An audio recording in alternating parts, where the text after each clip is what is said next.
Welcome to the Inquisitive Engineer. Have you ever wondered just how easy it is to retire a millionaire?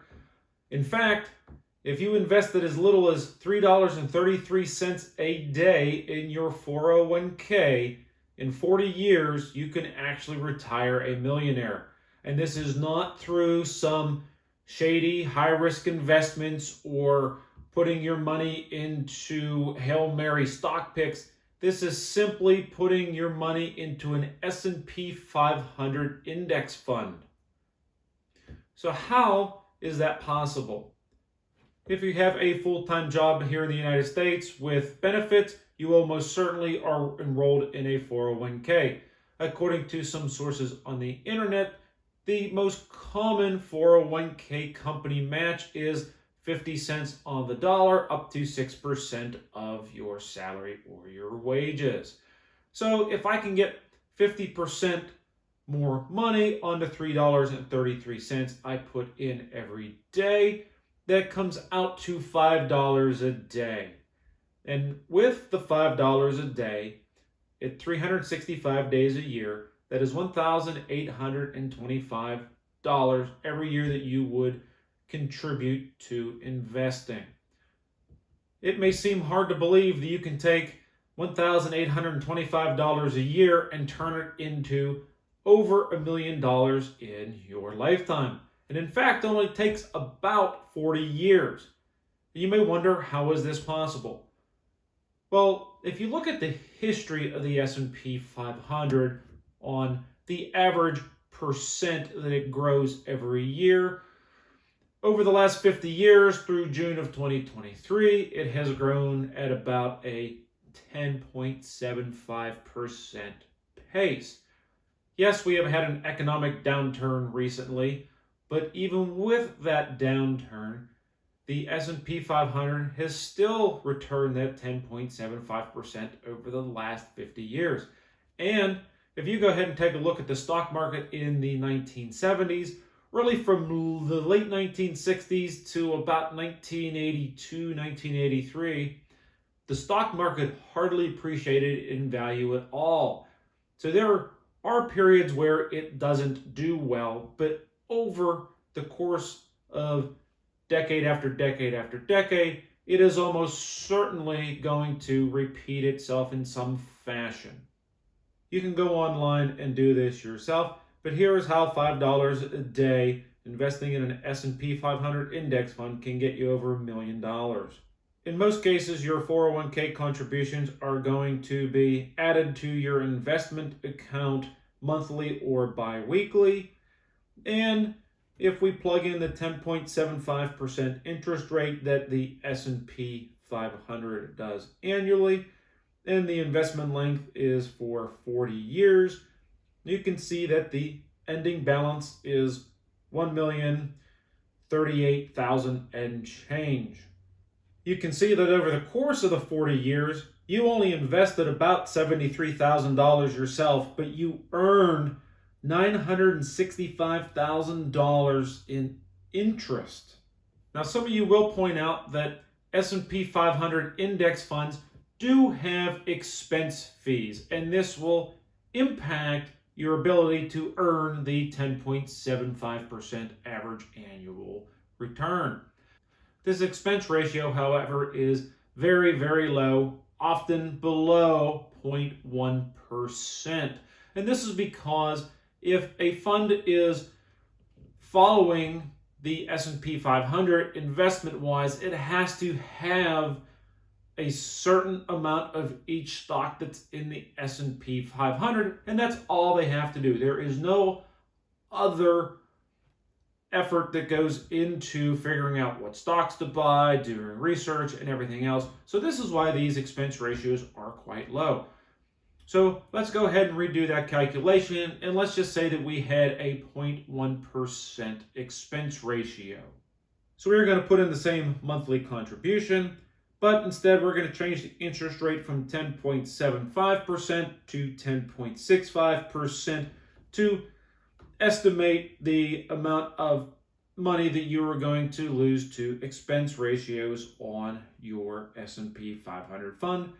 And the value comes out a little bit lower, but is still just over $1 million. This compounding of interest over a few decades is single-handedly the way that anybody can build wealth. And the amount of years invested really, really matters. Let's just say, for example, that instead of working and investing for 40 years, I started investing in my 401k just 5 years later. So instead of having 40 years to grow my wealth through compound interest, I just had 35 years. And how does that $1 million compare if I miss the first 5 years of investing? Again, we're going to contribute the same monthly contribution, and we're going to keep the interest rate the same at the 10.65%, but instead the investment length here is going to be 35 years. And instead of $1 million in my account, I just have 600,000. Those numbers are hard to believe, that you lost almost half of your investments by delaying investing the first 5 years that you worked while you were, say, in your early 20s. Let's go 5 years in the other direction and say, okay, I got an early start in investing, but I am going to work 45 years. So maybe I started investing when I was 20, and I decided I'm going to retire at 65. So how does 45 years look? Here we're going to put the same monthly contribution in and keep the interest rate at the 10.65%. But the investment length this time is going to be 45 years, and it comes out to almost $1.7 million. So if I decide just to work another 5 years, I almost turn that $1 million into $2 million. You almost double the amount of wealth that you have. Some of you may find this hard to believe, but it really is the power of compounding interest. So we're going to go ahead and change some of these numbers just to make it convenient to understand just why compounding interest works this way and how those first few years of investing are just so critical to extending that period in which you are invested. For this example, let's just say that every year I invest $1,000 and every year I earn 10% interest on my money. So in the first year, if I put $1,000 in on January 1st, on December 31st, I should have earned about $100 in interest since I'm earning 10% interest. And now the total in my account is $1,100. Now on January 1st in my second year, I put another $1,000 in.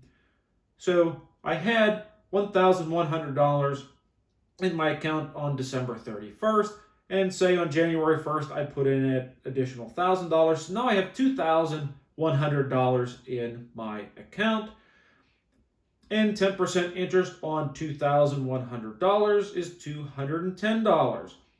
So now the total in my account at the end of year 2 is $2,310.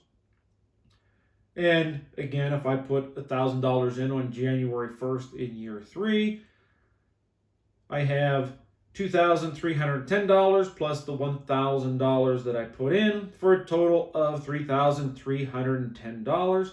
And I earned 10% interest on that $3,310 for a total of $331 interest. And that gets added to the account at the end of the year to get $3,641.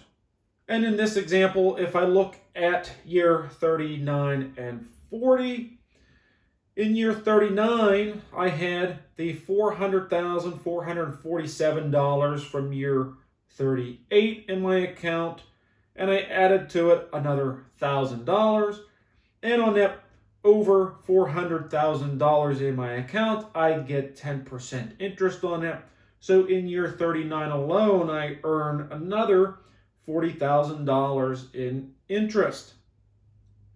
And that gets added to my account. And in year 40, it's the same way. I add the $1,000 to the $441,592 from year 39. And I earn an amount of interest in year 40 of $44,259. So there is the example of how compound interest has the unbelievable power to make you wealthy with just a minimal amount of investment. As some personal financial advice, it is highly recommended you invest in a S&P 500 index fund instead of trying to pick individual stocks. Right now at the recording of this video, the AI stocks, Nvidia and the like are very popular, but in the long term, these are high risk bets where you could put money in now and eventually lose everything. The S&P 500 is a pooled collection of the 500 biggest companies in the United States. And when you think about it, the success of the S&P 500 is because these businesses are so big, and they got big because they were successful and they were doing things right to outdo the competition. There's been a lot of studies that it's very, very hard for actively managed funds from fund managers to beat the S&P 500 in the long term. They can sometimes beat it for a year, 3 years, 5 years, 10 years. But when you start looking at 20, 30, 40, 50-year trends, it is very, very hard for fund managers to do better than the S&P 500. I have several financial advice videos that I plan to create over the next several months. I am typically not satisfied with the very standard boilerplate financial advice that is often given and stated on the internet, predominantly because it is very limited in its scope without considering other factors. And I am going to try to explain or maybe disprove some of the common financial advice out there when you start factoring in some of these other things that you can do with your money in those scenarios. So please hit that subscribe button. Thanks for watching, and as always, stay curious.